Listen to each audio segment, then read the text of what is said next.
అదే సేమ్ అదే ఆ సినిమాని ఫస్ట్ టైం ఎంత హెవీగా ఫీల్ అయ్యాము సేమ్ అదే రిపీట్ అయింది. ఎంతో ఇంకా ఇంకా నచ్చినట్టు అనిపించింది.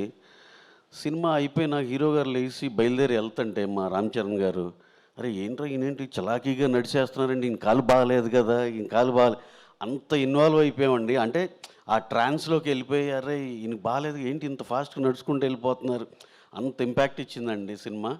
అసలుకి ఎక్స్ట్రాడినరీ సార్, మీ పర్ఫార్మెన్స్ కానీ ఇది కానీ నెక్స్ట్ లెవెల్ తీసుకెళ్ళింది. ఈ సినిమా ఇందాక హీరో గారితో ఏదో మాట్లాడుతుంటే అంటున్నారు, చిన్న రేజరైజ్ ఇది ఇది చాలా చాలా సున్నితమైన ఇది అని. కాదు సార్, యాక్చువల్గా ఏంటంటే నిజంగా కథ పరంగా అంతేనండి. కాకపోతే మీ చేసిన పర్ఫార్మెన్స్కి దీనికి ఏంటంటే అసలు అంత థిన్ ఎడ్జ్ ఉందా అని ఎవరు ఆలోచించినట్టు అయిపోయిందండి. ఎందుకంటే దాన్ని అంత సేఫ్ జోన్లోకి తీసుకెళ్ళిపోయారు సార్. Extraordinary sir. ఈ సినిమాని మీరు ఇందా మా సతీష్ గారు చెప్పినట్టు ఒంటి చేత్తో మూసుకెళ్ళారు సార్, ఒంటి కాలుతో తీసుకెళ్ళిపోయారు సార్. ఎక్స్ట్రాడినరీ ఎక్స్ట్రాడినరీ అండి. అలాగే మా జగత్ బాబు గారు, ఆయనతో మేము ఎన్ని సినిమాలు చేసాం. శ్రీమంతుడు మా ఫస్ట్ సినిమా నుంచి. Sir this is your best performance sir. Extraordinary. ఎన్నో మంచి గొప్ప సినిమాలు చేశారు కానీ ఇది బెస్ట్ పర్ఫార్మెన్స్ సార్. కథకి యూ టర్న్ మీ దగ్గర నుంచి బిగిన్ అయింది, అక్కడి నుంచి ఎమోషన్ ఆగలేదు సార్, ఎత్తుకుని వెళ్ళిపోయారు ఆయన. మీరు ఇదేదో రిలే గేమ్ లాగా ఆ బ్యాటన్ ఆయనకు అందించినట్టు అయింది. ఎక్స్ట్రాడినరీగా చేశారు sir. So proud of you sir. అలాగే మా బుచ్చి, ఆ ఐడియా బేసిక్ ఐడియానే ఎక్స్ట్రాడినరీ అండి. జనాలకి ఎప్పటి నుంచో రెగ్యులర్గా విలన్ని అది ఇది ఒక 100 మందిని కొట్టి ఇవన్నీ చూసి ఉన్నారు. ఒక్కసారి ఎడారిలో ఓయాసిస్ లాగా మంచి రిలీఫ్ వచ్చిందండి. ఇది కదా ఒక కొత్త కథ, ఇది కదా ఇది కొత్తదనం కోరుకునే వాళ్ళకి, ఎమోషనల్ బాగా ఇష్టపడే వాళ్ళకి, ఫ్యామిలీ అంతా ఒక క్లీన్ సినిమాకి వెళ్ళాలనుకునే వాళ్ళకి అందరికీ సింగిల్ పాయింట్ స్టాప్ అండి మా పెద్ద సినిమా. Extraordinary cinema. ఇవాళ మండే కూడా ఎంతో బాగుంది. అంటే ఇందాక కిలార్ గారు చెప్పినట్టు మండే అందరూ వెయిట్ చేసి, ఇది నేను ఇందాకే కనుక్కున్నానండి, నూన్ షో ఒక దగ్గర 26 లక్షలు ఉంది, మ్యాట్నీకి వచ్చేవాడు 34 ఉంది, అలా ఫస్ట్ షో చూస్తే ఫుల్స్ ఉన్నాయి అన్నారు. అలాగే సినిమా ఎక్స్ట్రాడినరీగా పట్టుకుంది. ఇంకా చెప్పినట్టు సంక్రాంతికి వస్తున్నాం, ఇలా సంక్రాంతి సినిమా లాగా ఇక పట్టుకుంటే వదలదండి. మీకు తెలుసు కదా, మెగా హీరోల సినిమాలు పట్టుకుంటే వదులుతాయా, అస్సలు వదలవు. ఎక్స్ట్రాడినరీగా వెళ్ళిపోతూనే ఉంటుంది. అలాగే కరెక్ట్గా స్కూల్స్ బిగిన్ అయ్యే టైం అండి.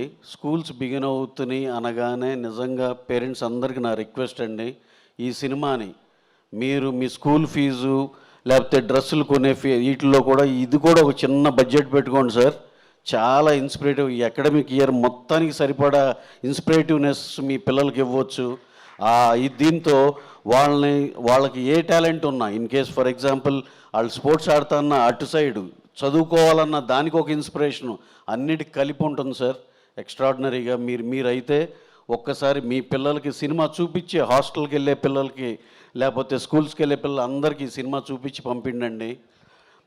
అలాగే ఇంకోటి, ఇంకా కలెక్షన్స్ పరంగా చూస్తే నేను అందరితో కనుక్కుంటే అందరు చెప్పేది ఏంటంటే క్యూములేటివ్గా రావాల్సిన నెంబర్ అలాగే వచ్చిందండి. కానీ కొన్ని సెంటర్లో ఎలా ఉందంటే విచిత్రంగా, ఏ సెంటర్లో బ్రహ్మాండంగా చేసి 2 ఏబీలు బాగా చేసినాయి, దాంట్లో ఎక్స్ట్రాడినరీ ఏ సెంటర్లు చేసినాయి కొన్ని టెరిటరీలు చూస్తే బీసీ సెంటర్లు ఎక్స్ట్రాడినరీ చేసినాయి. దాన్ని చూస్తే దీన్ని బట్టి ఒకటే అర్థమైంది, మళ్ళీ ఆ రెస్పెక్టివ్ టెరిటరీస్లో క్యూములేటివ్గా రావాల్సిన నెంబర్ కన్నా ఎక్కువ అదైతే స్ట్రాంగ్గా రిజిస్టర్ అయిందండి. దీన్ని బట్టి ఏమర్థమైందంటే దీనికి ఏబీసీ లేదురా, ఆల్ ఏబీసీ అందరూ కలిసి చూసి ఎంజాయ్ చేస్తున్న సినిమా అని అర్థమైంది. ఇంకా ఈ సినిమా నాకు తెలిసి మా శశి అన్నట్టు చాలా లాంగ్ రన్ ఉంటుందండి.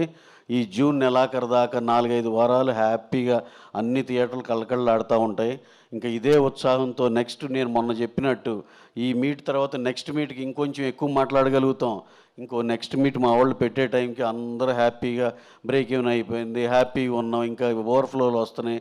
ఈ మాట డెఫినెట్గా వింటానని నేను మనస్ఫూర్తిగా నమ్ముతూ ఈ సినిమాని ఈ రేంజ్ వరకు తీసుకెళ్ళిన మరొక్కసారి మా టాప్ నాచ్ పర్ఫార్మెన్స్తో మా హీరో గారు రామ్ చరణ్ గారికి, సార్ నా భూతం నా భవిష్యత్, మీకు ఈ సినిమా ఎన్ని సినిమాలకు రెఫరెన్స్గా ఉంటుందో చూడండి.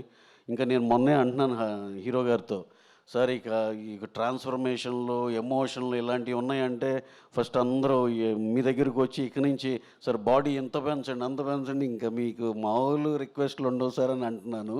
అలాగే టాప్ పర్ఫార్మెన్స్లు మా హీరో గారికి ఒకటి పది అంత 10 మంది అందరూ ఒప్పుకున్న మాట. జగత్ బాబు గారికి మరి ఇంకొకసారి చెప్తున్నాను sir, career best performance and ఎరగతీసే sir. Thank you. And all the technicians అందరికి కూడా పేరు పేరున థ్యాంక్స్ చెప్తూ thank you very much. Thank you one and all.